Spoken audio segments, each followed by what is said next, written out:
Good morning students, online class में आप सभी का स्वागत है।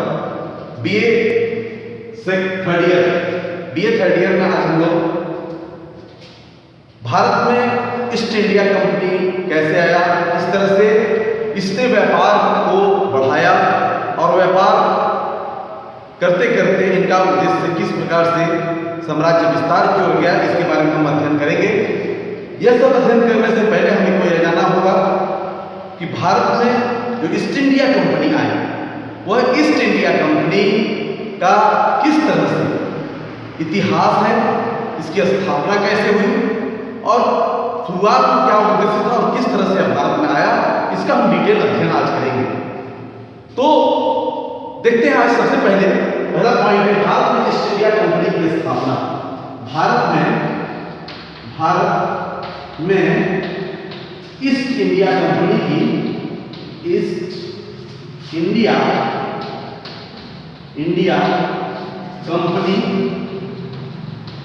कंपनी की स्थापना। भारत में ईस्ट इंडिया कंपनी की स्थापना, इस्टेब्लिशमेंट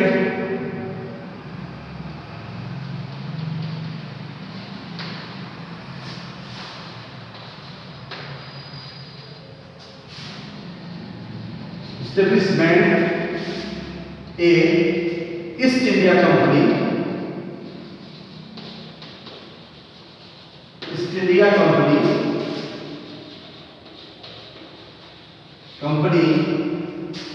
इन इंडिया। भारत में ईस्ट इंडिया कंपनी की स्थापना, establishment A east India company in India, इसका अध्ययन करेंगे। इसका अध्ययन ईस्ट इंडिया कंपनी भारत में कैसे आई और किस तरह से इसका स्थापना हुआ, यह जानने की हम कोशिश करेंगे। ईस्ट इंडिया कंपनी की स्थापना आपको पता है, मैंने बताया हुआ था, आपको शुरू में बताया था कि किस प्रकार से ईस्ट इंडिया कंपनी भारत में आई और उसका किस तरह से इसका विकास भारत में हुआ। ईस्ट इंडिया कंपनी आने से पहले मैंने आपको बताया था कि भारत में यूरोपीय देशों का वर्चस्व बढ़ा। उन्होंने नाविक जो नौका के माध्यम से समुद्री मार्ग का खोज किया और यूरोप से भारत में आना प्रारंभ किए, जिसमें फ्रांसीसी आए, पुर्तगाली आए, डच आए। सबसे पहले पुर्तगाली आए, इसके बाद डच आए, डच के बाद अंग्रेज आए, लास्ट में फ्रांसीसी आए। तो इस तरह से सब लोग आए और आकर के यहाँ पे अपना व्यापार प्रारंभ किया। उसी में ये है ईस्ट इंडिया कंपनी जो इंग्लैंड का था।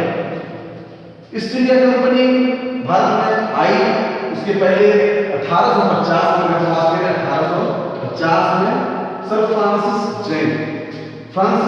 ड्रेक ने पूरे दुनिया का चक्कर लगाया, समुद्र के माध्यम से, नौका के माध्यम से पूरे दुनिया का चक्कर लगाया और लोगों को 1850 के बाद पता चला कि नहीं, भारत एक ऐसा देश है जहाँ पर बहुत ज़्यादा धन है, वहाँ पे व्यापार हमारा सफल हो सकता है।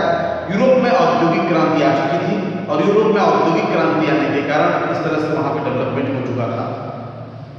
अब वहाँ पे लोगों का वर्चस्व भारत में बढ़ता गया और इधर आने का उनका वर्चस्व इसलिए बढ़ा कि 1850 में सर फ्रांसिस ड्रेक ने पूरे दुनिया का चक्कर लगा के समुद्र मार्गों का खोज कर दिया, बता दिया कि किस तरह से दुनिया में हम घूम करके अपना व्यापार कर सकते हैं। व्यापारिक समुद्री मार्गों का खोज हो चुका।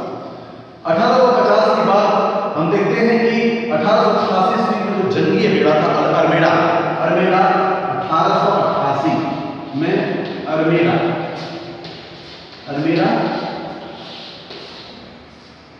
जंगली बेड़ा स्पेन का जंगली बेड़ा था, जिसको अंग्रेजों ने नष्ट भ्रष्ट कर दिया, तोड़ दिया और तोड़ने के बाद वो यहाँ पर अब पूर्व के देश थे या पूर्वी क्षेत्र में अपने व्यापार की तरफ मार्ग प्रशस्त किया और अपनी व्यापार को बढ़ाने के लिए उन लोगों ने पूर्व की ओर अग्रसर किया और इसके लिए उन्होंने अपने रानी, उस समय रानी वहाँ की रानी एलिजाबेथ से उन्होंने अनुज्ञा पत्र लिया। रानी एलिजाबेथ ने 1600 ईस्वी में एक चार्टर या एक अनुमति पत्र दिया इनको पूर्वी देशों के साथ व्यापार करने का। पूर्वी देशों के साथ व्यापार करने का रानी एलिजाबेथ ने दिया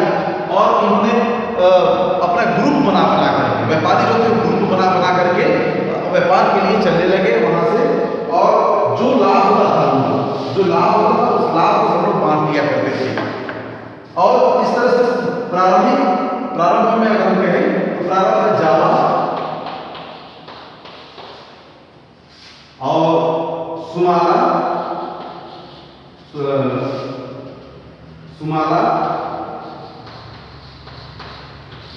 और मलक्का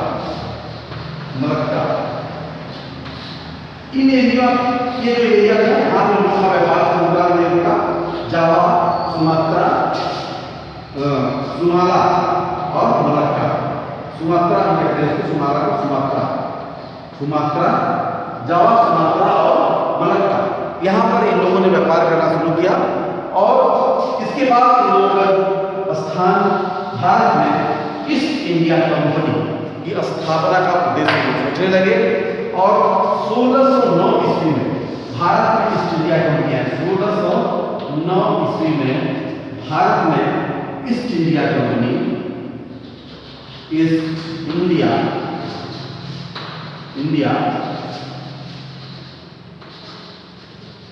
कंपनी, भारत में ईस्ट इंडिया कंपनी आया।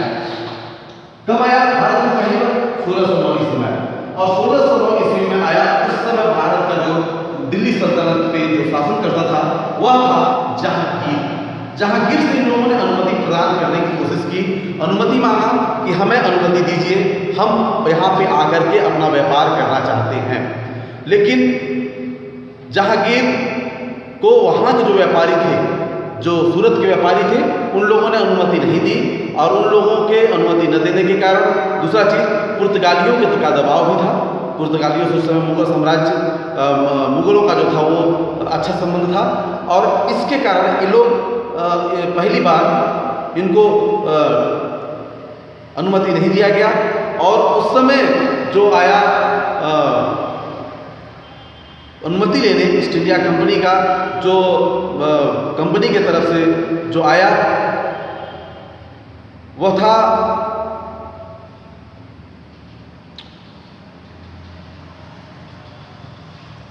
कैप्टन हॉकिंस आया। और कैप्टन हॉकिंस को अनुमति न देने के बाद वह कैप्टन हॉकिंस क्या किया, वापस चला गया। 1611 ईस्वी में हॉकिंस स्वदेश लौट गया। किस समय लौट गया? 1611 ईस्वी में कैप्टन हॉकिंस वापस लौट गया, क्योंकि उसको अनुमति यहाँ पे व्यापार करने के लिए नहीं मिली। 1611 ईस्वी में वापस लौटने के बाद 1612 ईस्वी में उसने पुर्तगाल की बेड़े को उसने परास्त किया। कैप्टन हॉकिंस ने पुर्तगाली बेड़े को परास्त किया। परास्त करने के बाद इसी बीच इंग्लैंड का एक छोटा सा जहाजी बेड़ा सूरत आ पहुंचा। और 1612 ईस्वी में उसने पुर्तगाली बेड़े को परास्त कर दिया। और पुर्तगाली बेड़ों को परास्त करने के बाद 1613 ईस्वी में जहांगीर ने अंग्रेजों को सूरत में कोठी कायम करने के लिए अनुमति दे दी। अब इनको अनुमति हो गई। और सबसे पहली कोठी अगर पूछा जाए आप लोगों को, तो सबसे पहली कोठी कहाँ बनाया उन्होंने? गुजरात के सूरत नामक स्थान पर उन्होंने कोठियाँ बनाई और ईस्ट इंडिया कंपनी की वहाँ स्थापना की। इसी बीच उस समय पश्चात टॉमस रो भारत आया। और टॉमस रो जिस समय आया भारत में, शाहजहां शासन करता था और वह भी यहाँ पे अनुमति प्राप्त करना चाहता था व्यापार के लिए। और वह भारत में लगभग 1615 ईस्वी से लेकर के 1619 ईस्वी तक वह भारत में रहा और मुगल दरबार में रहा। लेकिन उसको विशेष लाभ नहीं हुआ व्यापार के क्षेत्र में। लेकिन काफ़ी हद तक हम कह सकते हैं कि टॉमस रो को व्यापार के क्षेत्र में तो लाभ उतना नहीं मिला, लेकिन उसको यहाँ की राजनीति को समझने में और यहाँ की अपनी राजनीतिक स्थिति को जानने में बहुत सफलता प्राप्त हुई। भारत में कंपनी की कोठियों की स्थापना की अगर हम बात करें तो टॉमस रो 1619 ईस्वी में स्वदेश लौट गया। जब उसको अनुमति नहीं मिली तो 1619 में वह वापस लौट गया। उसके जाने से पहले अंग्रेजों ने सूरत, आगरा, अहमदाबाद और भड़ौच में कोठियाँ स्थापित कर ली थी। कहाँ? सूरत, आगरा, अहमदाबाद और भड़ौच, यहाँ पर अपनी कोठियाँ स्थापित कर ली थी। ये सब कोठियाँ सूरत की कोठी की अध्यक्षता परिषद की देख रही थी। जो सूरत मेन ब्रांच जो था वो सूरत में था और सूरत से वो सारा जो कोठियाँ और बनी हुई थी उसकी देख रेख होती थी और मेन ब्रांच सूरत में था। 1687 ईस्वी में कंपनी ने सूरत को छोड़ करके इसके बाद अपनी स्थापना जो उसका वर्चस्व बढ़ गया बम्बई की तरफ, उधर उसने स्थापित किया। भारत में पूर्वी तट की कंपनी में अनेक कोठियाँ खड़ी कर ली 1611 ईस्वी में। मछलीपट्टम ये आपका पश्चिम बंगाल के आसपास है। और 1628 ईस्वी में उसने डचों की बस्ती पुलिकट और 1639 ईस्वी में चंद्रगिरी के राजा के स्थान प्राप्त कर लिया, जहाँ आज मद्रास नगर स्थित है। वहाँ पर इन लोगों ने अपनी कोठियों को बनाया। इस तरह से देखते हैं कि जो ईस्ट इंडिया कंपनी था उसकी कोठियाँ वर्चस्व बढ़ता गया और शीघ्र ही ईस्ट इंडिया कंपनी की स्थापना केवल अब गुजरात और महाराष्ट्र तक ही सीमित नहीं रहा, बल्कि अब ईस्ट इंडिया कंपनी की स्थापना बंगाल, बिहार और उड़ीसा तक फैल गया। और इस तरह से देखते हैं कि भारत में जो ईस्ट इंडिया कंपनी का जो उद्देश्य शुरू में अभी तक व्यापार था, और वे व्यापार को इतना तेज़ी से बढ़ा दिए कि उसका व्यापार विस्तृत हो गया, व्यापक हो गया। 17वीं शताब्दी की अगर बात करें, 17वीं शताब्दी की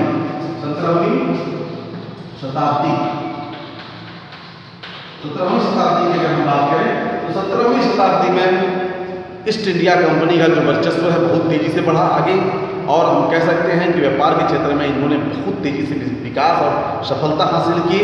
1708 ईस्वी के बाद कंपनी में जो अद्वितीय सफलता मिली, और 17 का वर्ष विशेष रूप से बहुत महत्वपूर्ण। 1717 का जो समय था, 1717 का जो समय था अंग्रेजों के लिए वह बहुत ही महत्वपूर्ण था। उस महत्वपूर्ण होने का कारण था उस साल मुगल सम्राट फर्रुख शेर ने बंगाल, हैदराबाद और गुजरात के अधिकारियों के नाम 3 फरमान जारी किए थे।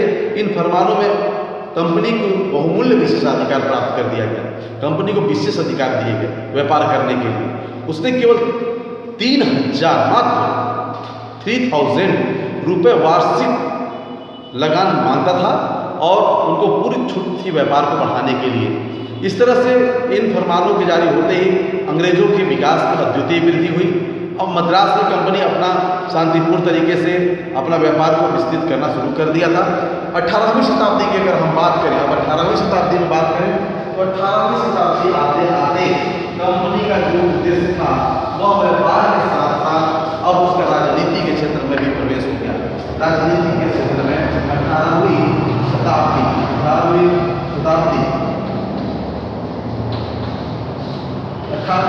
का जो समय था वह समय अंग्रेजों के लिए बहुत ही महत्वपूर्ण था।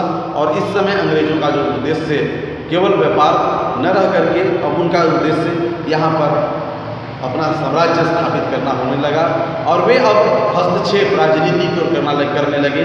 अब वे केवल व्यापार की ही उद्देश्य नहीं था, अब वे राजनीति की ओर अपना अग्रसर होने लगे और राजनीति की तरफ भी अपना हस्तक्षेप करने लगे। 1708 के बाद भारत में कंपनी का विकास बहुत तेज़ी से बढ़ा और इस तरह से वह कंपनी 18वीं शताब्दी में आगे को प्रगति हुई। इस तरह से हम देखते हैं और हम जानते भी हैं, आप लोगों को बताया भी है कि किस तरह से यहाँ के राजाओं के साथ उन्होंने मिल करके राजाओं को जो यहाँ पे फूट थी राजाओं में, उन राजाओं को आपस में मिला करके किस तरह से इन्होंने साम्राज्य को यहाँ पे कायम किया, ये हमने आप लोगों को पिछले लेक्चर में बता दिया था आप लोगों को। आज के लिए बस इतना ही, थैंक यू। कल हम लोग पढ़ेंगे प्लासी का युद्ध। 23 जून 1757 ईस्वी में प्लासी का युद्ध, वेरी वेरी इंपॉर्टेंट, बहुत इंपॉर्टेंट है आपके एग्जाम की दृष्टि से प्लासी का युद्ध, और इस प्लासी के युद्ध को हम कल पढ़ेंगे।